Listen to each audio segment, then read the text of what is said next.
kami ingin tabayun tentang ceramah atau Ustaz di YouTube bahwa musik itu halal atau dibolehkan. Jazakallah khair. Antum kapan melihat tayangan saya? Ini poin pertama. Atau antum melihat utuh atau tidak? Yang kedua, apakah antum hadir di mana di situ cuma melihat atau cuma melihat cuplikan?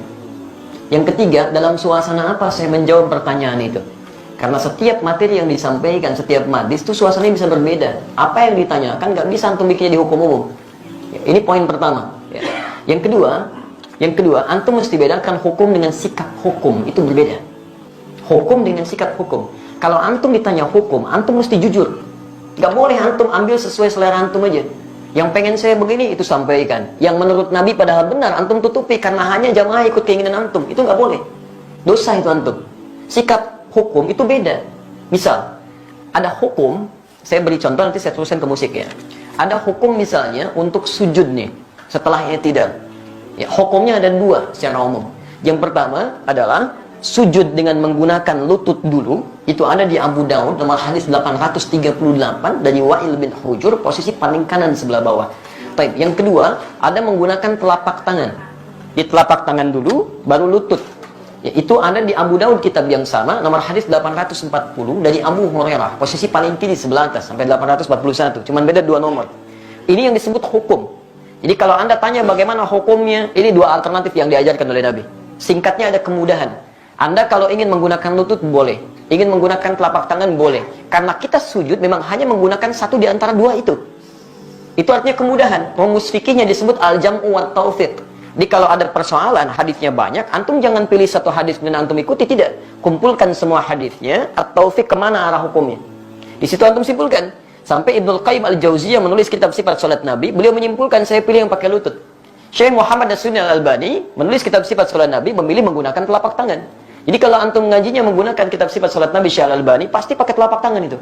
Lihatnya. Kalau antum baca kitab Syekh Ibnul Qayyim al-Jauziyah, Masya Allah akan menggunakan lututnya. Nah, dua-duanya dipraktekkan. Nah, jadi kalau antum menggunakan lutut benar, menggunakan telapak tangan benar, yang salah itu ya menggunakan selain keduanya. Bisa pakai kepala duluan gitu kan? Itu kan keliru. Ya. Dan diantara yang pakai kepala duluan belum apa-apa sudah rame gitu kan? Lihat orang pakai telapak tangan disebut ini salah nih, yang benar pakai ini. Mungkin antum ngambil salah satu aja. Dan yang tidak tepat ketika Anda mengajarkan pakai telapak tangan atau pakai lutut, Anda mengatakan ini yang lain salah nih, yang benar pakai ini. Hadisnya dhaif. Antum berani mendaifkan Syekh Ibnul Qayyim al-Jauziyah, antum siapa? Ya? Antum mengatakan yang pakai telapak tangan salah, antum di mana makamnya Syekh Al-Albani?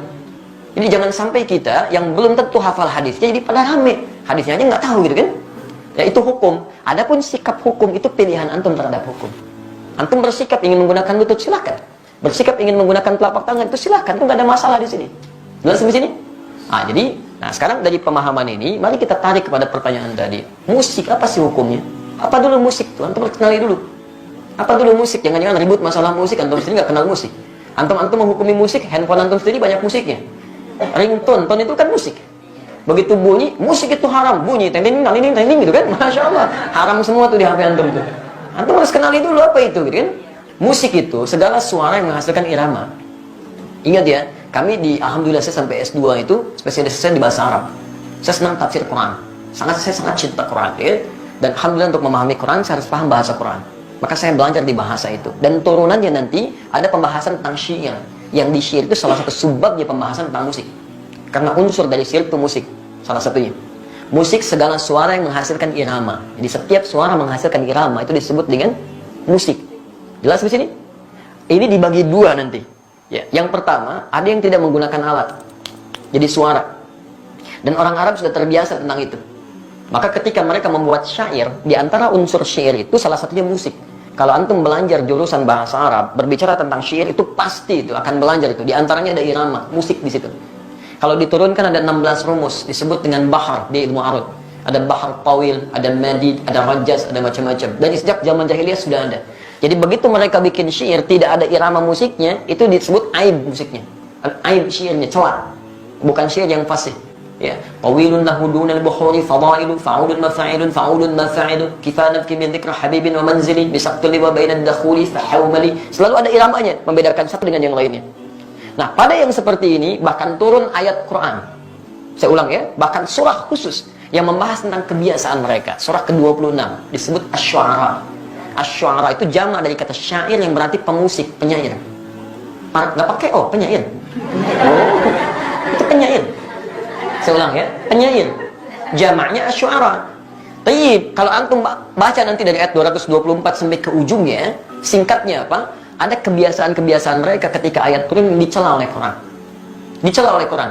Wasy'ara yattabi'uhumul ghawun, dan para penyair itu seringkali menghadirkan hal yang tidak bermanfaat. Wa hum fi kulli wadin yahimun, ada yang datang ke lembah-lembah nyari inspirasi sehingga ibadah ditinggalin. Datang ke lembah, jadi apa Pak? Jadi ilham. Kan ilham tetangga Bapak. Oh enggak, saya di sini. Jadi itu, jadi inspirasi, nulis macam-macam. Sehingga maaf, kebaikan-kebaikan diabaikan. Kan sholat tertinggal, macam-macam tertinggal. Zaman jahiliyah banyak yang begitu. Sehingga ketika zaman Islam dibedakan. Yang seperti ini gak ada banyak manfaatnya. Bahkan ada yang menuduh Nabi SAW. Ada yang menyerang Nabi dengan syair. Banyak. Ada Zuhair bin Abi Salma sebelum dia tobat. Nyerang Nabi itu.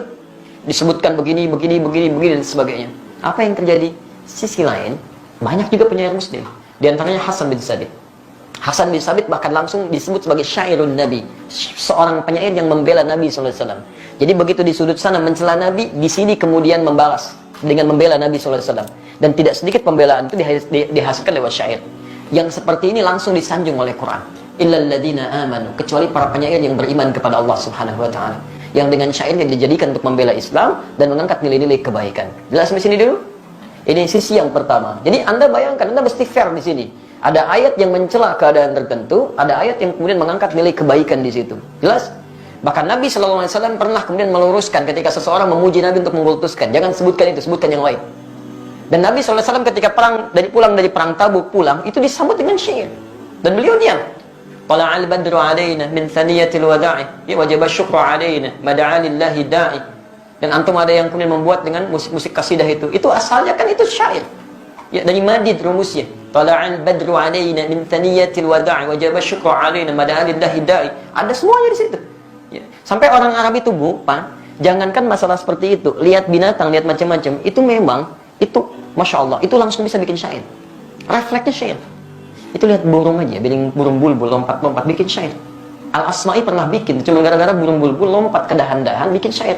Sautu safiril bulbuli hayyaja qalbi tamili al-ma wa zahru ma zahri lahwal muqali fa anta yasridi wa sayyidi wa mawlani fakam tajumuni ghajilin uqalqali qatabtuhu min wadatin fi hadha ar-rajuli faqala la faqad ghada muharmili wal walad wali wa waydani faqultu la tuwalli fabayyinu lu'ali qalat law hina kadha in hadithul muqali kahatan kakailali tabtabi ada semuanya. Dia bikin itu. Dan dalam suasana membikin itu Nabi biasa saja.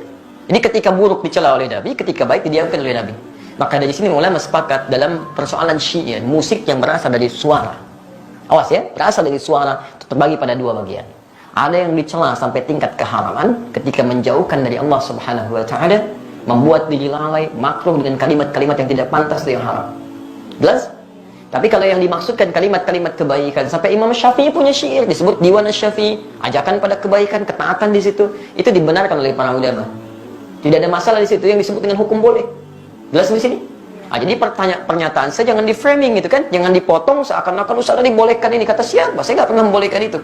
Hukumnya ada di Quran, turun sejarahnya, antum bisa lihat, ini yang tidak boleh, ini yang boleh. Nah, sekarang alat musik. Bagaimana dengan alat-alat musik? Antum bisa perhatikan kalau munculkan hadis-hadisnya, ada yang langsung dicela, bahkan didekatkan dengan zina. Kan? Allah Subhanahu akan datang di masa nanti orang-orang menghalalkan zina, menghalalkan khamar dan menghalalkan alat-alat musik, gitu kan? Pernah dengar hadisnya? Tayyib, itu apa yang dicela? Hal-hal yang bisa menyesatkan kita pada keburukan, yang menjauhkan dengan Allah Subhanahu wa taala. Bahkan disebutkan oleh Nabi seruling itu bagian dari panggilan setan, gitu kan? Karena ketika dia digunakan banyak orang maksiat di situ. Ya, minum khamar, ada yang mabuk-mabukan, ada yang berzina, ada yang macam-macam. Silakan cek ya, silakan antum cek. Setiap kali menemukan musik di tempat-tempat yang tidak baik, pasti turunannya maksiat. Itu yang jatuh haram di situ. Haram dan seterusnya. Tapi ada di antara hadis-hadis yang antum pernah lihat, bukankah pernah Nabi SAW datang ke rumahnya Sayyidah Aisyah? Tapi apa yang terjadi? Rupanya di situ sedang ada pesta yang diadakan oleh Sayyidah Aisyah, sedang bergembira. Tiba-tiba ada dua di antara khadimahnya sedang bermain gendang, gitu kan? Baik, tobul. Dia sedang kemudian bersyair. Datang Abu Bakar. Ketika Abu Bakar datang dikatakan, Abi mazmur syaitani fi baitin Nabi SAW. Ini yang setan ada di rumah Nabi. Kata Nabi, biarkan, daha ya Abu Bakar, falikul ummatin aid. Karena setiap orang, setiap umat punya hari rayanya. Biarkan aja katanya. Jadi ada yang dibiarkan oleh Nabi, ada yang tidak diperkenankan. Tapi pembiaran Nabi itu juga bukan menjadikan Nabi fokus kepadanya. Nabi nggak fokus. Nabi nggak pernah misalnya pikirin itu, nggak pernah nikmati itu. Jadi beliau biarkan, tapi beliau nggak mencela. Jelas di sini? Ini menunjukkan bahwa pada hakikatnya Nabi tidak mengutamakan tentang musik itu. Yang walaupun itu dibenarkan sebagian yang tadi itu.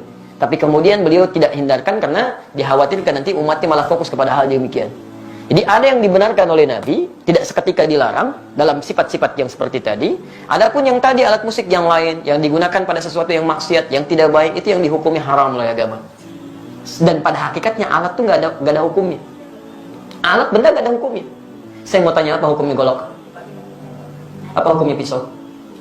Nah, antum belajar usul fikih dulu. Hukum itu tidak melekat pada benda. Hukum itu melekat pada amalan.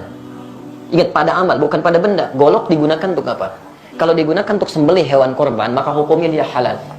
Tapi kalau digunakan untuk, nah ini poinnya. Misal, ancam orang, bunuh orang. Saya kemarin ke Bali, Masya Allah. Ya.